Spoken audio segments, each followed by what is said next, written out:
Hi, and welcome to EnviroCentre's Green Room. Meet the people on the front lines of climate action and find out what keeps them up at night. I'm Mandy, and this week we're joined by Ana Simeon, Fundraising Campaigns Director for Raven. Welcome, Ana. Thank you so much, Mandy. I love being here. Thank you for inviting me on behalf of all my colleagues at Raven here on Lekwungen territory in Victoria. My name is Ana Simeon. I'm a Canadian settler of Croatian descent and very proud and very happy to be working in this space of supporting Indigenous rights and the right relationship with the Indigenous peoples. Wonderful. Thank you for coming today. So we ask all of our guests to bring one environmental fact to share. What have you brought with you today? Well, my favorite source of environmental facts is the Drawdown Project. It's a collaboration amongst a very big team of scientists, and they have ranked 100 climate solutions that exist already that are being implemented as we speak. Plus, there is another 10, 15 coming attractions. So one of the climate solutions that really near the top in terms of preserving the carbon sinks that we already have is Indigenous Peoples Land Management. Did you know that this would save, if we protected Indigenous peoples' forest tenures, we would save between 9 and 13 gigatons of carbon over the next 30 years without any costs whatsoever. Wow. It's just a matter of allowing Indigenous peoples to do what they already are doing and not interfering with them, not interfering them in Canadian forests, in the ocean, as well as worldwide in Brazil, in Africa, Asia, etc. So this is obviously, it fits with my work. It's one of my favorite climate change solutions. And another thing I like really very much about the drawdown model is that it's all focused on the solutions and what we can do and not doom and gloom. So we just need to get our boots on and do the actions. That is our motto at EnviroCentre too. Let's focus on what we can do, not into the depths of despair about how terrible things are. So thank you for sharing that. That's really wonderful. And yeah, I love the Drawdown Project. I think it's a really great collection of solutions. And I love that there's still events happening around the book. And like you said, things being added to it. It's really great. So what climate problem keeps you up at night? Well, I think a lot about the ocean and knowing that every second breath we take comes from ocean plankton plants.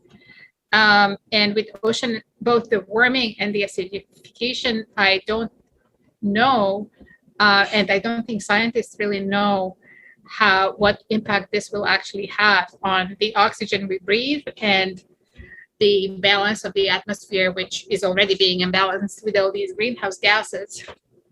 And then, of course, the whole food chain in the ocean is really affected by the acidification from shellfish to finfish. And for many people in the world, fish is the only source of animal protein that they can get. So it's really concerning. And so what would you say is the solution? Well, Drawdown again to the rescue. You can tell it's my bedside book. Whenever I feel depressed, I go and read one of the solutions, and that really keeps me inspired and energized. But one of the solutions that I really love is it's called marine permaculture, and it's about growing seaweeds in a way that creates carbon sinks, but also places for fish and other marine organisms to come and feed and have habitat. So it has really taken off in the Philippines and helping people's livelihoods as well in terms of this type of farming. One other thing about that is, of course, many places in the ocean right now are so hot, seaweeds won't grow, but using a renewable energy pump, you can actually bring ocean water from the depths onto the surface and cool it off, and then the seaweeds do grow. And another thing about seaweeds, which also we could be doing this in Canada because there is so much coast to actually use for this. But if you feed seaweeds to cattle, you can reduce the amount of methane they emit. So, of course, the first port of call should be to eat less beef and dairy products, but for the smaller amount of meat that people still wish to consume, we could reduce dramatically the emissions they make. I did not know that. Seaweed. Yeah. So useful for so many things. So what do you think is in the way of those things happening? Well, so many things. But in terms of going back to Indigenous land tenure and forest tenure, like this is where Raven comes in, because very often Indigenous peoples are forced to go to court to actually secure their rights and secure their the ability for their governors and their culture to work with the land and the waters in a way that will preserve them. So there is a lot of colonial attitudes in governments. Ongoing racism and oppression are certainly a big issue. It's also an issue not just in terms of Indigenous people, but just the way we treat the global South and how we are not giving back sufficient amount of funds for them to be able to shift their economies. So that's a biggie. And Raven is really focusing mostly in that area.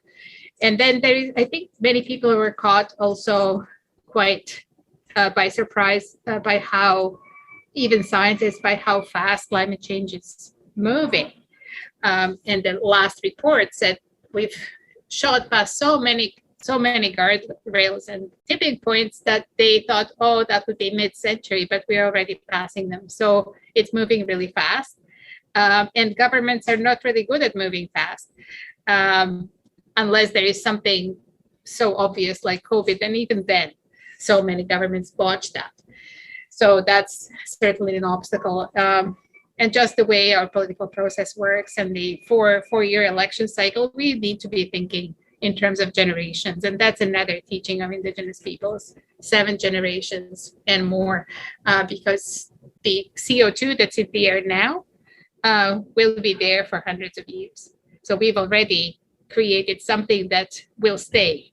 Now it's time to quickly decarbonize so we don't put anything back in there that will make it worse, and then find a way to create a living for everybody within a safe envelope for the climate, and also in a way that they don't have to suffer deprivation and have a good life. Thank you for all of those very important reminders. How can people help? Well, in terms of Indigenous people's work to protect their lands and rights, there is so many ways to get involved. From just, if you're just starting on this work, just start following, get in touch with your local nation or follow them on their social media, find out about them, find out who the rights holders and the land stewards are in your area, and see how you can support them. And then beyond that, there is political and legal ways that nations are, I'm now talking mostly about the Canadian public, that you can support what nations are doing in terms of the residential school tragedies, help them pressure decision makers to do investigations, write to your MP, write to your MLA.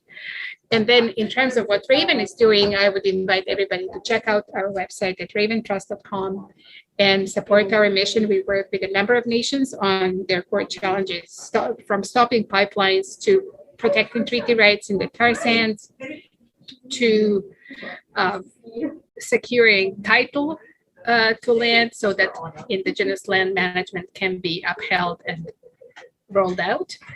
So please have a look and see what appeals to you and consider supporting. And that could mean a donation, that could mean helping to organize an event, it could mean sharing something on your social media so that there is something for everyone. Thank you. We'll also share the links to your website in the episode description as well. So I do hope that everyone will check that out and support in any way they can. So to end things off, what is the good future? Our mission as Raven specifically looks forward to the day where we won't be necessary, where Indigenous people will be on the land, working on the land, protecting the land, managing the land, deriving income and livelihoods from it, and have a peaceable and equitable relationship with the rest of the Canadian society. Beyond that, my personal vision would be for all of us to live with what has been called the donut. It's an economic model that has the bottom and the top. So nobody should be in the donut hole, falling below what they need for a good life. And nobody should be going beyond the top, growing and accumulating so much wealth and so much consumption that we break the envelope of the earth. So the donut is the right place to be. And so that would be my vision for our society going forward. That's it for this week's Green Room. Thanks so much for joining us as we get to the heart of climate action. You can find out more about our work and sign up for our newsletter at EnviroCentre.ca. Follow us on your favorite podcast app or subscribe on YouTube. See you next time.